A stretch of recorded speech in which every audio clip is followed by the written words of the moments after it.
Multiplying polynomials, you're going to start with a monomial, and we talked about vocabulary the very first lesson we did in this unit, which mono means one term. So again, this is just using the distributive property.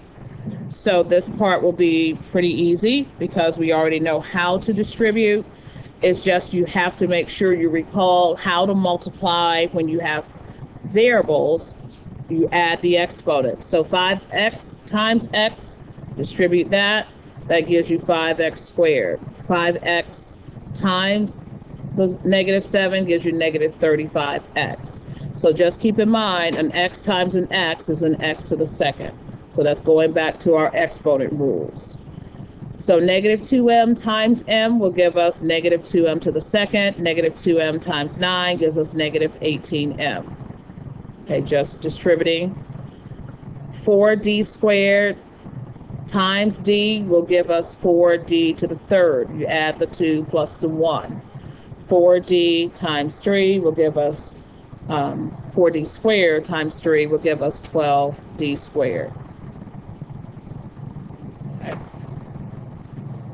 So this is what we call a monomial, because that's one term, and we're multiplying that one term by a binomial. Same thing here. Okay, negative e squared times 3e will give us negative 3e to the third. Negative e squared times the negative 7 gives us a positive 7e squared. So just make sure you realize a negative times a negative is a positive. And number 5, 9x squared times 2x to the third is 18x to the fourth. 9x times the negative 5x squared will give us negative 45x to the third. And then your last term will be 9x squared. So I'm going to have you do number 6. Okay, so go ahead and multiply each term. Now we're multiplying a monomial by a trinomial. Okay, so we have 3 terms. So go ahead and multiply and see what you get.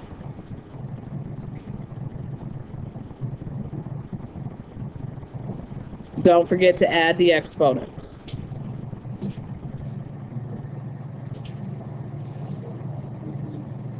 Okay, you can check up here. You should have negative 56y to the fifth minus 63y to the fourth plus 7y to the third.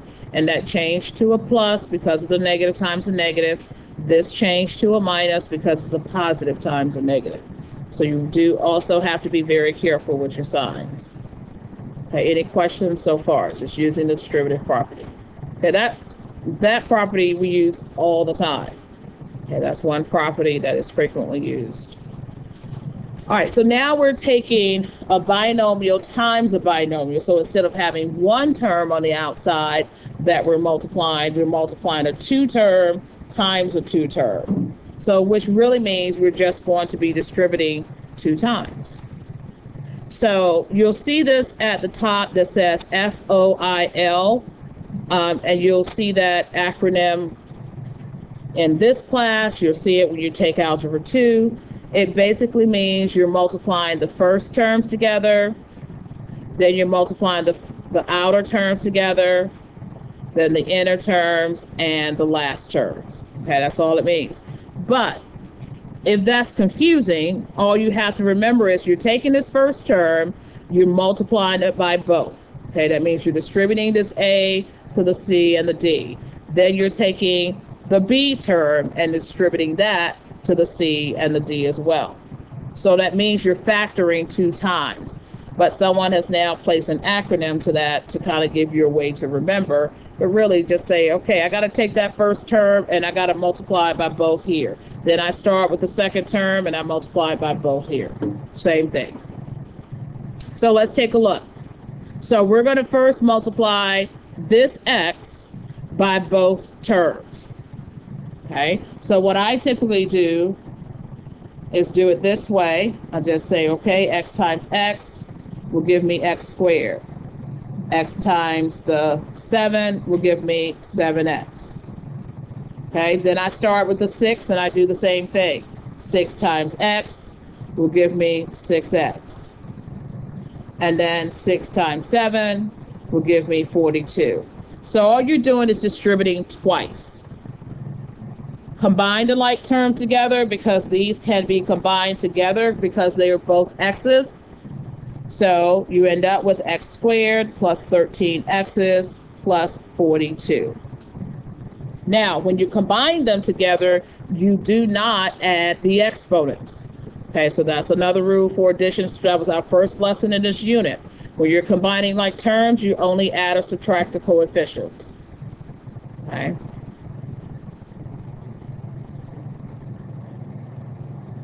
All right, same process. We're going to take the a multiplied by the binomial, take the -4 multiplied by the binomial.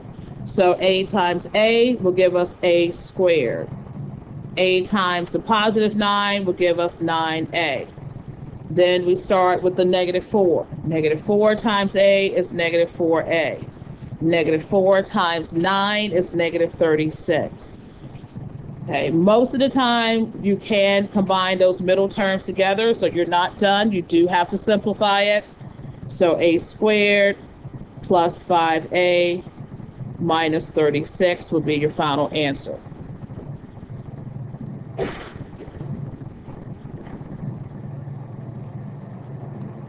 All right, I'm going to have you do this one. So go ahead and take the m, the first m, multiply it by the binomial, and then take the 2 and multiply it by the other binomial. Combine your middle terms together.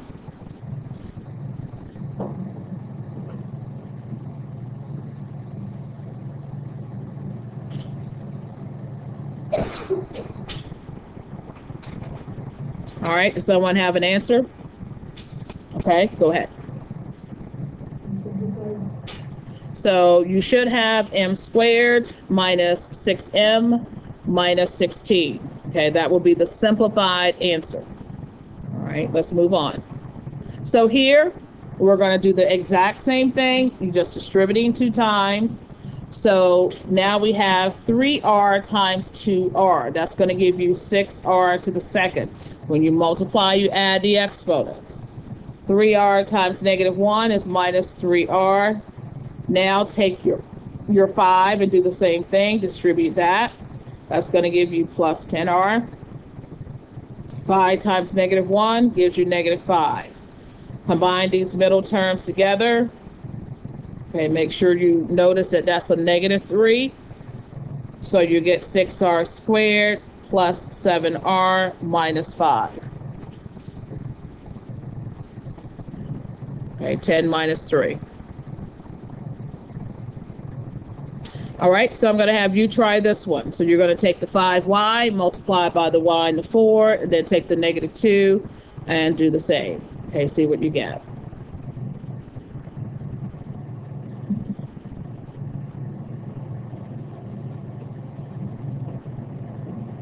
So like I said, this is a pretty basic lesson because it's all just using distributive property and combining like terms if possible. All right, so your final answer should be 5y squared plus 18y minus 8. Okay. So again, just distributing. Okay. All right. We're gonna just stick to distributing. I'm not gonna do the box method today. So here we're multiplying a binomial and a trinomial. So that means we have to distribute this 2f 3 times. Then we go back and do the -9 3 times. So it doesn't matter how big the polynomial gets, you're still just taking one value at a time and you're multiplying it by that second set of parentheses. So let's just go ahead and take it step by step. We're going to first take the 2f and we're going to multiply it by each one of these. Okay, we've got to multiply it by each one. Then we're going to take the -9 and we're going to do the same thing. So 2f times 3f to the second will give us 6f to the third. 2f times a -5f will give us a -10f to the second. 2f times a positive 6 will give us 12f. Okay, so again, it's just using the distributive property. Now we're going to do the same thing again, but we're going to take the -9 and multiply it by all three. So -9 times positive 3 is a -27f to the second. Now I'm going to use the vertical method. So that means I'm going to put this f to the second under the other f to the second instead of going horizontally. Can you continue going horizontally? Yes. If you want to just stretch it out across your whole paper, that's fine. I'm going to just combine the like terms together as I go. Now I'm going to take the -9, going to multiply it by the -5f. So what's the negative times a negative? That's going to give me a positive 45f. Then I'm going to take the -9 and multiply it by 6. So what is a -9 times 6? A negative what? -54. And now, since I have everything already aligned, it's very easy just to combine the like terms together. So I'm just going to bring down the 6f to the third because there are no more 6f's to the third. And a -10 and a -27 is a negative what? 37. So that's how many of those I have. And again, see how the exponents are staying the same. You're only adding or subtracting coefficients. And then a 45 plus 12 will give me a 50 what? 57f, correct. That's plus.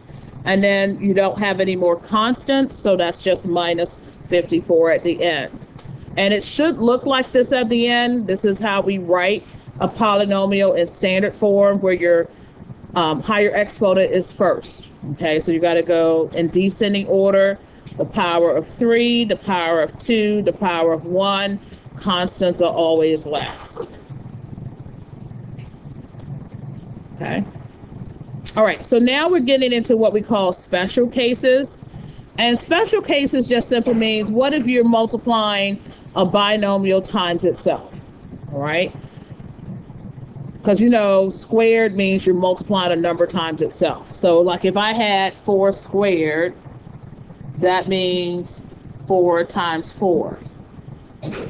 Okay, so I'm going to show you what you can do for these special cases. Now, you can work out special cases just like you do the binomial times a binomial, or you can do it in a pattern, and I'll show you what the pattern is. Most students kind of don't do as well with looking at the pattern versus just distributing like we did the other ones.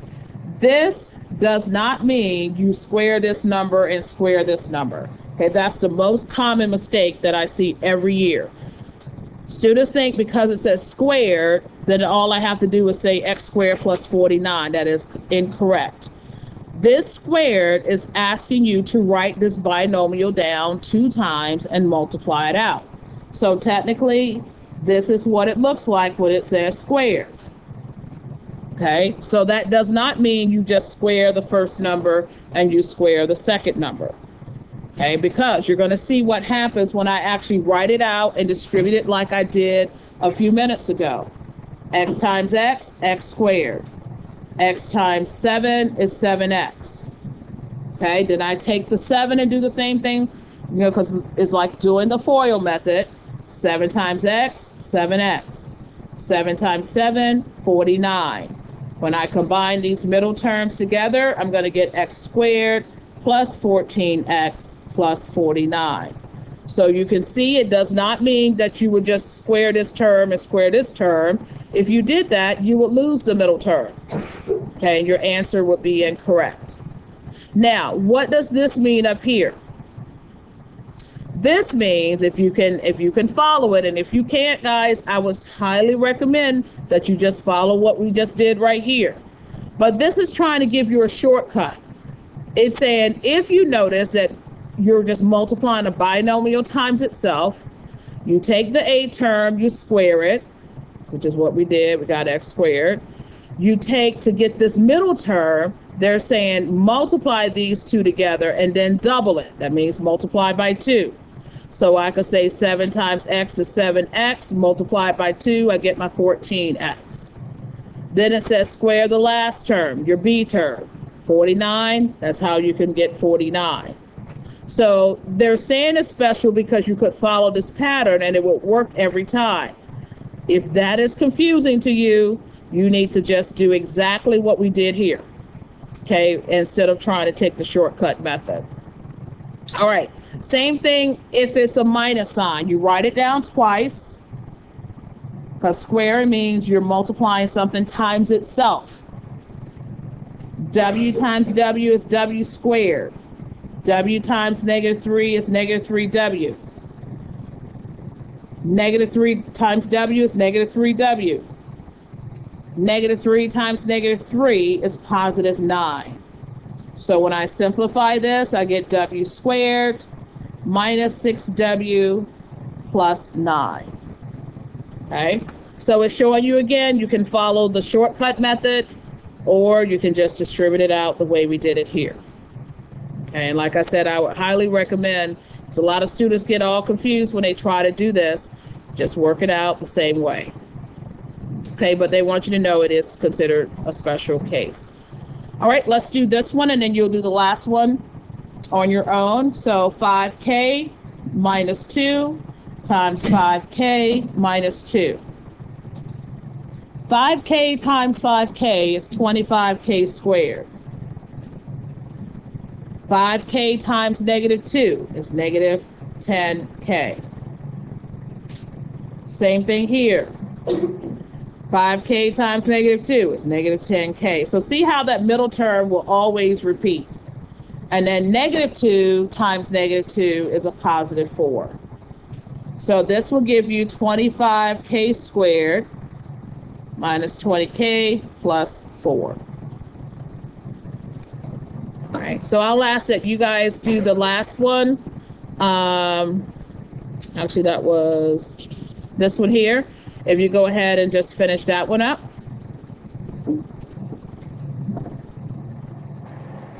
All right, now for 17, this is considered a special one just because they're opposite binomials of each other. So notice this is y minus 7, this is y plus 7. So what's going to happen when that happens, these middle terms will cancel out. Okay, so if you did it the long way, you should have had a plus 7y and a minus 7y. So they actually equal to 0. You don't need to write that. And so you're just left with y squared minus 49. So they're also considered special when you have opposite signs. Okay, so that's another special case. So if you can recognize that, then you would just simply square your a terms and multiply the b terms. Okay, square the b terms. But if you can't, you just can FOIL it out, multiply it out like we've been doing, and you'll get the same answer. Okay, so same thing here. Notice that there are different signs. One's a plus, one's a minus. So your middle term is going to cancel out. So technically you can just say, okay, well, 4x times 4x is 16x squared, -3 times a +3, and you're going to get the same answer if you FOIL it out.